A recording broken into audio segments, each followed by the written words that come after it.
Lors d'une infection, le corps répond de deux manières différentes. Dans un premier temps, on trouve l'immunité innée. Cette première ligne de défense est commune à tous les vertébrés et est présente dès la naissance de l'individu.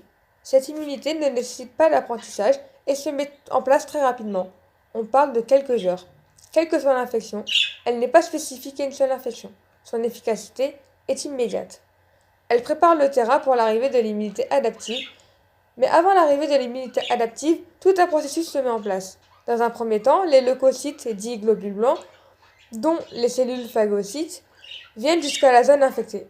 Tout au long de l'infection, des cellules appelées monocytes vont passer du vaisseau sanguin vers la lymphe au cours de la diapédèse. En passant de monocytes à macrophages, ces cellules vont acquérir la capacité de phagocyter les agents infectieux. Ensuite vient l'immunité adaptive. Cette immunité prend plus de temps. On parle de plusieurs jours, car celle-ci doit s'adapter à l'infection. C'est la deuxième ligne de défense de l'organisme. Des cellules telles que les lymphocytes B et T vont entrer en action. Ces cellules reconnaissent les agents infectieux ou les cellules anormales grâce aux molécules reconnues par les récepteurs des lymphocytes.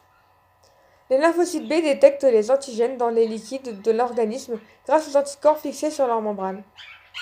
Ces mêmes cellules sont également chargées de fabriquer les anticorps. Les lymphocytes T, eux, détectent les antigènes sur les membranes des cellules de l'organisme grâce aux récepteurs membranaires et vont ensuite se présenter aux autres lymphocytes T. Par la suite, tous les lymphocytes B et les lymphocytes T sélectionnés par la sélection clonale vont subir une amplification clonale. Parmi les lymphocytes, nous retrouvons chez les lymphocytes T deux catégories. Les LTCD4, qui sont les auxiliaires qui vont sécréter des messagers chimiques, comme par exemple les interleukines, qui vont venir stimuler les autres lymphocytes. On retrouve également les lymphocytes CD8, qui sont des cellules qui vont être capables de détruire toute cellule affectée ou anormale de l'organisme en se plaçant sur la membrane plasmique.